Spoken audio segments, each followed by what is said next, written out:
নমস্কার, নির্মল আনন্দে সবাইকে সুস্বাগতম। গুরুদেব প্রভু শ্রীকৃষ্ণ রাধামায়ের আশীর্বাদকে সারথি করে শ্রীমদ্ ভগবত গীতার প্রণাম মন্ত্র দিয়ে শুরু করছি আজকের গীতা পাঠ। শ্রীকৃষ্ণ হৃদয়ং গীতা সংসার মাননাশিনীম জ্ঞানং ভক্তি মুক্তি দাত্রীম গীতা দেবীম নমস্তুতে। ওং নমো ভগবতে বাসুদেবায়। ওং নমো ভগবতে বাসুদেবায়। ওং নমো ভগবতে বাসুদেবায়। রাধে রাধে রাধে রাধে রাধে রাধে রাধে রাধে রাধে রাধে। শ্রীমদ্ ভগবত গীতা তৃতীয় অধ্যায় শ্লোক নম্বর 6।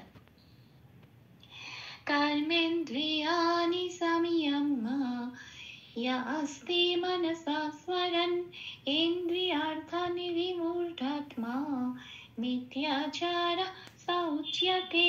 আচ্ছা, এখানে প্রথম লাইনের প্রথম পাঠটুকু হচ্ছে কর্মেন্দ্রিয়াণি সংযম্য। এটা আমি বাংলায় বললাম, এবার দেখি এটাকে কিভাবে সংস্কৃততে উচ্চারণ করব। একদম সংস্কৃত উচ্চারণের কাছাকাছি পৌঁছানো যায়, সেজন্য বাংলা হরফে প্লাস প্লাস দিয়ে একটু সাজিয়ে লিখে নিয়েছি। আর কিছু কিছু জায়গা লাল দিয়েছি, যে যে জায়গাগুলো লাল দিয়েছি সেই জায়গাগুলো চান্টিং এ চলনের সময় উচ্চারিত হবে না, ঠিক তার ওপরের ব্র্যাকেটে যে অক্ষরগুলো রয়েছে সেগুলোই উচ্চারিত হবে। আচ্ছা, তাহলে প্রথম লাইনের প্রথম পাঠটা দেখি কিভাবে সংস্কৃততে উচ্চারণ করব। কর্মেন্দ্রিয়াণি। আচ্ছা, এখানে ময় রে বেকার আছে, আর সংস্কৃততে যুক্ত অক্ষরগুলো বা রেপ এগুলো একটু ভেঙে ভেঙে বলতে হয় যাতে চান্টিং এর চলনটা ঠিক থাকে। আচ্ছা, ময় রেপ আছে, পাশের ক্যালেন্ডারে 3 নম্বরে তালিকাভুক্ত করে দেওয়া আছে। এই রেপটা বয়শূন্য রায় হসন্ত দিয়ে প্রতিস্থাপিত হয়ে যায়। এই যে বয়শূন্য রায় হসন্ত লাগলো, এটা অর্থ র তৈরি হলো। এবার অর্থ রয়ের নিয়ম কি? সে আর আলাদা করে পূর্ণ র হিসেবে উচ্চারিত হতে পারে না, তাকে উচ্চারণ করতে গেলে আগের অক্ষরে সাহায্য নিতে হয়। আগের অক্ষর এখানে ক এর সাথে জুড়ে সে উচ্চারিত এখন হতে পারবে কর। সেই জন্য এখানে হলো ক বয়শূন্য র হসন্ত কর, আর রেপটা চলে গেল, মানে ময় একারটা, ময় একার মটা ফ্রি হয়ে গেল, ময় একারটা পড়ে রইল। তাহলে তারপরের অক্ষর আবার আছে যন্ত্রের নয় দয় রফলা হর্ষ, এটা একটা যুক্ত অক্ষর। যন্ত্রের নটা যেহেতু আগে আছে সেই জন্য যন্ত্রের নয় হসন্ত লাগিয়ে যন্ত্রের নকের দন্ত নকে বাইরে বার করে নিয়ে এটাকে আবার আগের অক্ষর ময়কারের সাথে জুড়ে উচ্চারণ করতে হবে মেন বলে, আর দয় রফলা হর্ষ এটা পড়ে রইল। আর আকার আটা যেমন আছে তেমন, মধ্যের নয় হর্ষ এটাও যেমন আছে তেমন। তাহলে আমি সংস্কৃত উচ্চারণের শব্দটা কি পেলাম? কর্মেন্দ্রিয়াণি। এটা আসি পরের শব্দে সংযম্য, এটা আমি বাংলায় বললাম। অনুস্বর আছে, মাঝখানে অনুস্বর থাকলে সংস্কৃত নিয়ম অনুযায়ী নয় হসন্ত হয়, কিন্তু এখানে যেহেতু নয় হসন্ত দিলে মিনিংটা চেঞ্জ হয়ে যাচ্ছে, সেজন্য কখনো কখনো যাতে মানেটা ঠিক থাকে সেটা রাখার জন্য সেখানে হয় ময় হসন্ত। তাহলে এই অনুস্বরটা পাশে 6 নম্বরে তালিকাভুক্ত করে দেওয়া আছে, ময় হসন্ত দিয়ে প্রতিস্থাপিত হয়ে তৈরি হবে সম। হ্যাঁ, শব্দটা তৈরি হবে সম। আচ্ছা, এবার অন্তস্থ জয় লাল দিয়েছি, তার কারণ অন্তস্থ জয়ের উচ্চারণ সংস্কৃততে বোঝানোর জন্য 1 নম্বরে তালিকাভুক্ত করে দেওয়া আছে অন্তস্থ জয়ের উচ্চারণ হর্ষই প্লাস অন্তস্থ ইয়, সেজন্য উপরে লেখা হচ্ছে হর্ষই প্লাস অন্তস্থ ইয়। তাহলে এই লাল অন্তস্থ জটা বলবো না, বললে বাংলায় বলা হবে কি বলবো? উপরের ব্র্যাকেটে যেটা আছে সেটা ইয়। তাহলে পরের অক্ষর আছে ময় জফলা, একই রকম ভাবে জফলার উচ্চারণটা বোঝানোর জন্য ওপরের ব্র্যাকেটে দিয়েছি হর্ষই প্লাস অন্তস্থ ইয়। এই যে জফলাটা এটা এবার ময়ের সাথে পড়িয়ে দিতে হবে, তাহলে উচ্চারণটা কিরকম হবে? ময় হর্ষই অন্তস্থ মিয়। ঠিক সংস্কৃততে ময় জফলা উচ্চারণটা হবে মিয়। শব্দটার পুরো উচ্চারণটা কি পেলাম সংস্কৃততে? পুরো শব্দটার উচ্চারণ হলো শ্যাম ইয়াম মিয়া। তাহলে এই প্রথম লাইনের প্রথম পাঠটা সংস্কৃত উচ্চারণ কি হলো? কর্মেন্দ্রিয়াণি শ্যাম ইয়াম মিয়া। আসি পরের পাঠে, যা আসতে মানসা স্মরণ, এটা হচ্ছে আমার পরের পাঠ, এটা আমি বাংলায় বললাম। এবার দেখি আমি এটাকে কিভাবে সংস্কৃততে উচ্চারণ করব। অন্তঃস্থ জ আছে, 1 নম্বরে তালিকাভুক্ত করে দেওয়া আছে হর্ষই প্লাস অন্তঃস্থ সংস্কৃত উচ্চারণ।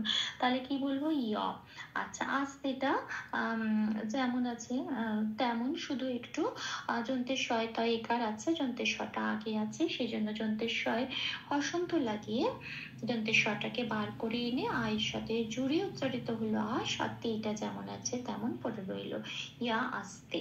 আচ্ছা, আসি পরের শব্দে মানসা। মনও, এখানে কোথাও কোনো হসন্ত নেই, ম পূর্ণরূপী, দন্তের নটাও পূর্ণরূপে উচ্চারিত হবে, মনও এরকম বলতে হবে, মন বলতে পারবো না। সাটা যেমন আছে তেমন, শুধু মনে রাখতে হবে এই দন্তেশ্বরের উচ্চারণ সংস্কৃততে সারেগামা পায়ে যে আমরা সাটা বলি সেটা মানুষ সা এরকম। স্বরণে যেমন আছে তেমন স্পটা আর রনটা খেয়াল রাখতে হবে, নয় হসন্ত আছে মানে অর্থ না, আগের অক্ষর রয়ের সাথে জুড়ে এটা উচ্চারিত হবে স্মরণও বলতে পারবো না। তাহলে প্রথম লাইনের এই সেকেন্ড পার্টটার উচ্চারণ সংস্কৃততে কিরাম হবে, ইয়া আস্তে মানসা স্মরণ। আসি পরের পাঠে, ইন্দ্রিয়ার্থান বিমূঢ়াত্মা, এইটুকুনি হচ্ছে আমার সেকেন্ড লাইনের প্রথম পার্ট। আচ্ছা, ইন্দ্রিয়ানিতে যন্ত্রের নয় দয় রফলা হস্যই আছে, এটা একটা যুক্ত অক্ষর, দন্তের নটা আগে আছে, হসন্ত লাগিয়ে বাইরে বের করে এনে অর্থনা তৈরি করলাম, সেটা আগের অক্ষর হস্যের সাথে জুড়ে উচ্চারিত হলো ইন, দয় রফলা হস্যইটা পড়ে রইল ইন্দ্রি।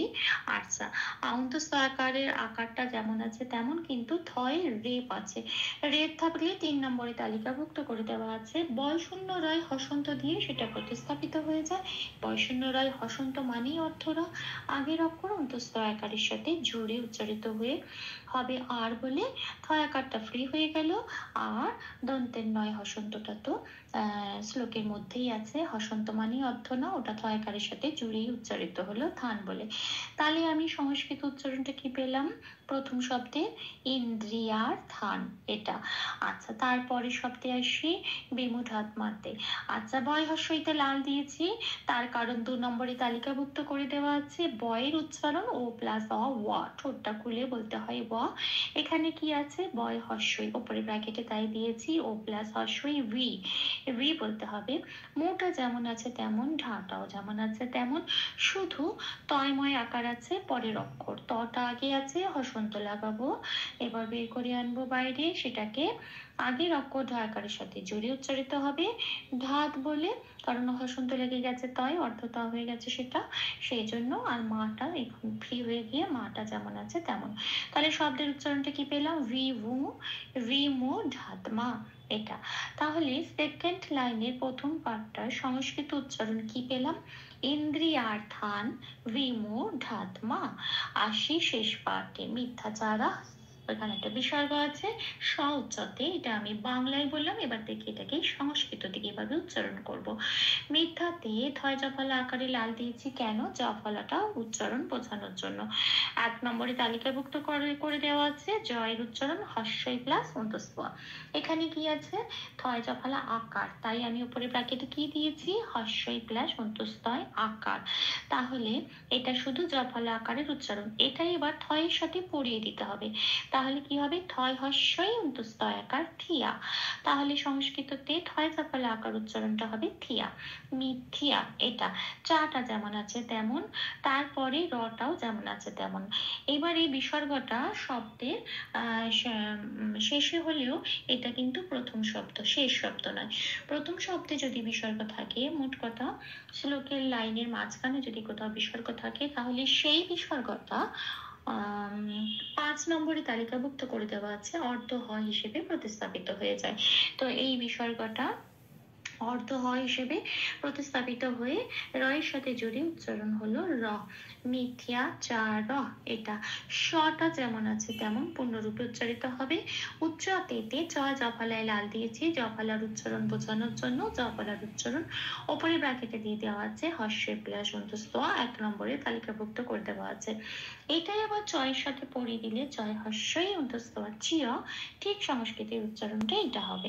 তাহলে আমি শব্দটা কি পেলাম, উচ্চিয়াতে। তাহলে আমার এই সেকেন্ড লাইনে সেকেন্ড পার্টটা সংস্কৃত উচ্চারণ কি হলো, মিথ্যা চা রাহ, এই যে রাহ বললাম অর্ধঘট উচ্চারণ হয়ে গেল, স উচ্চিয়াতে। ভুল ত্রুটি ক্ষমা করে দেবেন, অনুশীলনের সুবিধার জন্য 3 বার করে চান্ট করে দেওয়ার চেষ্টা করলাম। कर्मेन्द्रियाणि संयम्य या अस्ति मनसा स्मरन् इन्द्रियार्थान् विमूढात्मा मिथ्याचारः स उच्यते। कर्मेन्द्रियाणि संयम्य या अस्ति मनसा स्मरन् इन्द्रियार्थान् विमूढात्मा मिथ्याचारः स उच्यते। कर्मेन्द्रियाणि संयम्य या अस्ति मनसा स्मरन् इन्द्रियार्थान् विमूढात्मा मिथ्याचारः स उच्यते। राधे राधे राधे राधे राधे राधे राधे राधे राधे राधे। तप्त कांचन गौरांगीं राधे वृन्दावनेश्वरी वृषभानुसुते देवी तां प्रणमामि हरे प्रिये। প্রভু ও শ্রী রাধামায়ের কৃপা দৃষ্টি আমাদের সবার উপর বর্ষিত হোক। ধন্যবাদ। আপনাদের উৎসবেই আমার অনুপ্রেরণা, আমার সকল ভুল ত্রুটির ক্ষমা প্রার্থনা প্রভুর চরণে অর্পণ করলাম। ওম কৃষ্ণায় বাসুদেবায় হরে পরমাত্মনে প্রণত ক্লেশনাশায় গোবিন্দায় নমো নমঃ। ওম শ্রীকৃষ্ণার্পণমস্তু। জয় শ্রীকৃষ্ণ।